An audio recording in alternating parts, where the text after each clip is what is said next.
Beleza, pessoal, agora a gente está saindo aqui de Buenos Aires, indo para Uruguai, Montevidéu. Eu ganhei hoje, primeiro dia que eu consegui receber um troco, dá pra você ver aqui? É um troco de 5 pesos. Não sei nem quanto isso aqui vai dar, isso aqui deve dar 10, 1 centavo mais ou menos, esses 5 pesos dá. Acho que eu tô falando muito ainda, mas é por volta de 1 centavo, ou 0,1 centavo. De qualquer forma, vamos pegar o Buquebus, que eu achei que ia ser bem mais barato, mas foi a passagem mais cara que eu paguei até agora. Juntando as passagens de Mendonça para Córdoba e Córdoba para Buenos Aires, deu mais barato do que a passagem que eu vou pagar de Buquebus. Estava aqui tomando um cafezinho, né, em Buenos Aires, dentro da Buquebus, para ir para a Colônia. E o lanchonete não é tão caro quanto eu pensei. Eu achei que ia acabar comigo, acabar todo o meu dinheiro que estava sobrando. Mas comi bem e paguei 3 mil pesos aí, né, dá um dinheiro, né, 3 mil pesos dá 60, 50 reais. Mas mesmo assim, já gastei muito mais em outros lugares, brincando. Na padaria que eu comi no primeiro dia que eu vim, eu gastei 5 mil pesos com muito menos do que esse aqui. Então, a padaria daqui, pelo menos do Buquebus, vale a pena. Vamos sair aqui do terminal do Buquebus. Se você sair, você vai direto ali na informação turística, eles te dão um mapa, olha só. Mapa com a localização, eu pedi o local de câmbio, ele mostrou também os locais do farol, o preço das coisas, então vale muito a pena pegar, já tem basicamente o que você pode fazer aqui pelo dia. Comprar a passagem para Montevidéu custou 1.000 pesos e 10. A conta aqui para Montevidéu é meio difícil de fazer porque é 70, mas a conta que eu fiz é basicamente assim, 70 pesos, 10 reais. Então, como foi 1.010, vai dar 700 pesos, 1.000 reais, 100 reais, daí 140 por aí. É o preço da passagem para 2 pessoas, né? 70 por pessoa, então. Fala, pessoal, vocês estão vendo meu Instagram aqui, inclusive, né? Pode me seguir no Fostering Língua. Eu vi uma coisa engraçada aqui, ó, que eu notei.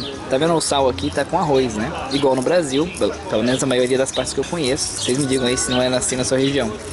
E no Chile e na Argentina eles colocavam café aqui no meio do sal. Aqui coloca arroz igual ao Brasil. Aí vocês me dizem se é diferente no lugar de onde vocês são. E uma pergunta, por acá se diz mesonero, garçom, como se? Moço?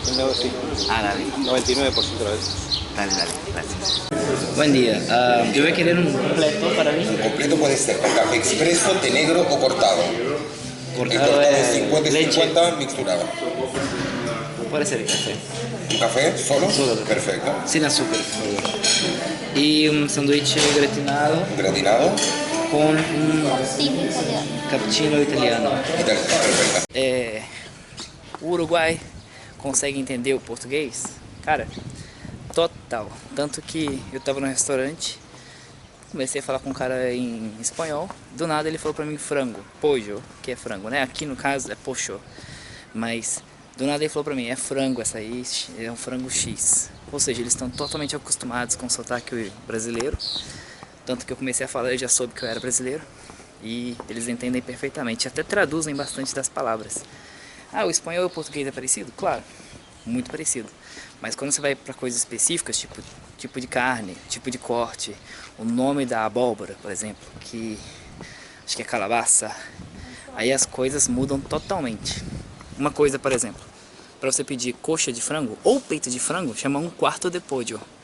Lá no Chile e na Argentina eu pedia um quarto de pollo, significava totalmente a coxa sobre coxa.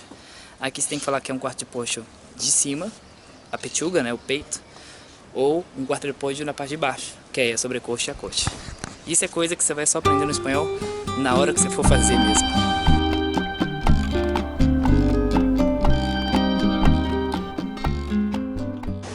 A gente está caminhando lá para o centro histórico daqui, da cidade. Como eu disse, muita cara de Mendonça esse aqui, ó. Mendonça é igualzinho isso aqui. Muita árvore, só faltou, né, a parte fluvial lá, que vem dos Andes. Aqui não tem. Essa cidade foi fundada por portugueses, né? O Uruguai já foi parte do Brasil antes da guerra que teve aqui. E quando você passa por esse local, você percebe um pouco da influência diferente da arquitetura. Por exemplo, Santiago, Argentina, a arquitetura não é tão quadrada. vamos dizer, como essa que eu tô vendo aqui. Lá no Colonial, lá na parte histórica, vamos ver se tem aqueles telhados de telha cumbuca. Se tiver, aí é a clara manifestação da arquitetura portuguesa no Brasil, né? Chama Calle del 8 de Outubro. Para mim, aquele azulejo ali, ó, daquela calle já dá uma remetida a Portugal. Aqui, como você pode ver, uma casa super antiga e telhado cumbuca, como eu disse, né? Esse é o telhado que você vê no Brasil o dia inteiro. Então é totalmente uma forma de inspiração portuguesa, dá pra ver aqui. E nós estamos nessa casa que é muito histórica, chama Casa dos Suspiros. Aí, eu acho que aqui tá a prova cabal, ó. Rancho português do ano 1690. Prova cabal, que esse local aqui pertenceu já, né, no Brasil antigo, que também tinha o Uruguai como parte do seu país. E depois da guerra perdeu ele para os uruguaios com lá y. Como eu disse um tempo atrás aí na diferença dos espanhóis, você vai vendo que você vai passando por lugar, a pronúncia vai mudando. Além das pronúncias, tem palavras específicas, aí fica muito difícil. No Chile, aí o Y, que é o Y, e o som da dobra L era mesmo som. Por exemplo, caía, falava desse jeito. Aí eu fui para Mendonça, falava caía também, igualzinho o Chile. Aí quando eu fui para Córdoba, falava já caja, tipo um J do Brasil, assim. Aí chega em Buenos Aires, todo mundo fala caixa. E aqui onde eu tô no Uruguai, aqui no caso Colônia, vai falar caixa. Tá? Nós estamos com internet aqui, desde que a gente chegou, entrou no Uruguai, já mudou a nossa internet e nos deu fatal. A gente comprou um chip? Não. Na Claro, você pode pedir um passaporte, se você for pós, ele custa mais barato, custa por volta de R$ 99,00. Se você não for pós, aí você vai pagar um pouco mais caro. Mas é isso, e aí você basicamente tem acesso livre com o seu chip lá do Brasil mesmo, né, nos países. Ia ser mais caro pra gente, a gente pagou R$ 99,90. Ia ser muito mais caro pra gente comprar um chip no Chile, que ia ser bem caro, na Argentina não ia ser tanto, e teria que comprar de novo no Uruguai, mas não. Literalmente só entramos no lugar usando o mesmo chip de lá. E é isso aí. Não tô recebendo publicidade, mas se a Claro quiser me pagar aí pra eu falar mais dela.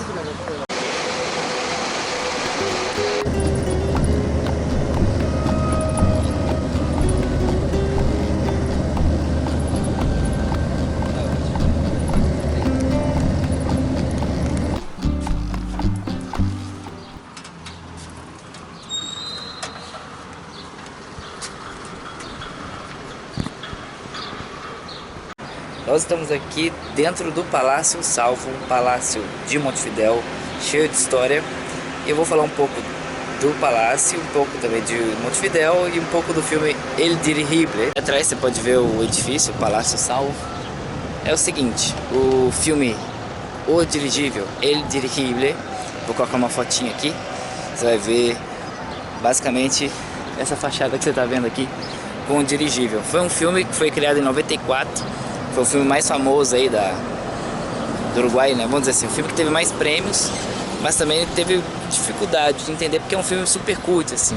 Eu fui ver o filme e, pela verdade, achei meio difícil de entender. Teve um golpe militar aqui e ele se suicidou.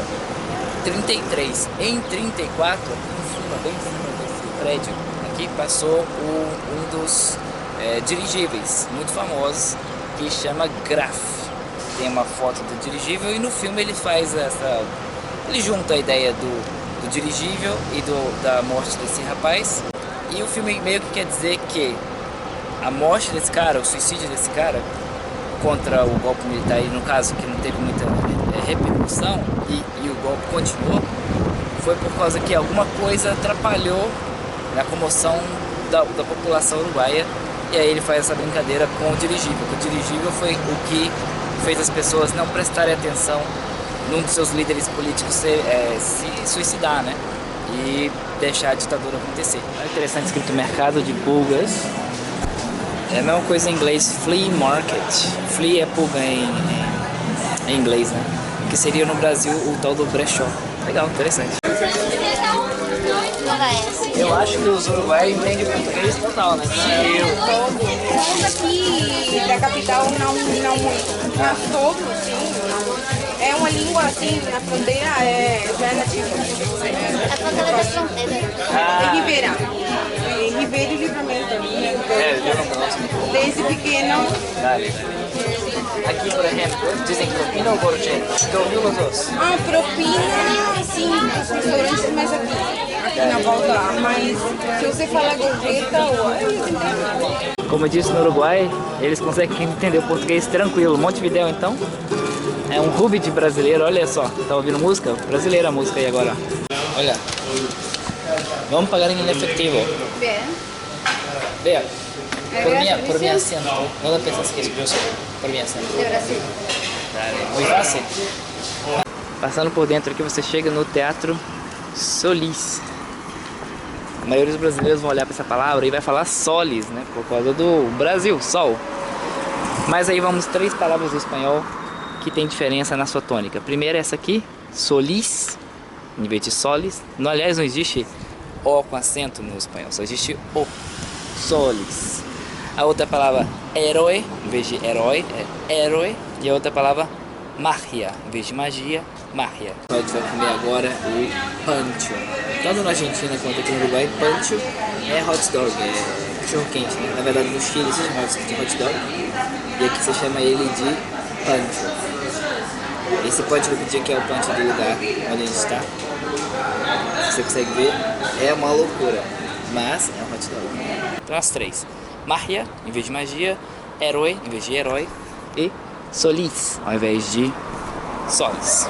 Viene mucho brasileño acá. Sí. La semana pasada, el fin de semana pasado, Mucho. la semana de Reyes. Dale. Finalizando o vídeo então, os uruguaios entendem o português tranquilamente, não só o português, como eles entendem também que o seu sotaque é brasileiro. A experiência que eu tive foi, eu conversava com as pessoas em espanhol e tentava falar assim, e da onde você acha que meu acento, né, meu sotaque é direto, brasileiro, na hora. Eles sabem muito bem reconhecer, estamos perto, né, eles vêm muito brasileiros aqui também, e ou eu estou conversando com a pessoa em espanhol e ela percebe meu sotaque e ela muda para o português direto. Agora, mesmo que eles entendam o português, eu acho que é interessante você vir aqui e começar a falar um pouco de espanhol. Pra mim, na minha opinião, demonstra um pouco de respeito pelo local, assim, sabe? Tentar, pelo menos, falar a língua estrangeira e aí você vai falando e eles vão te corrigindo e entendendo o que eu consigo entender. Eu acho que a melhor ideia é essa. Beleza, esse é o final do vídeo. See you guys next time.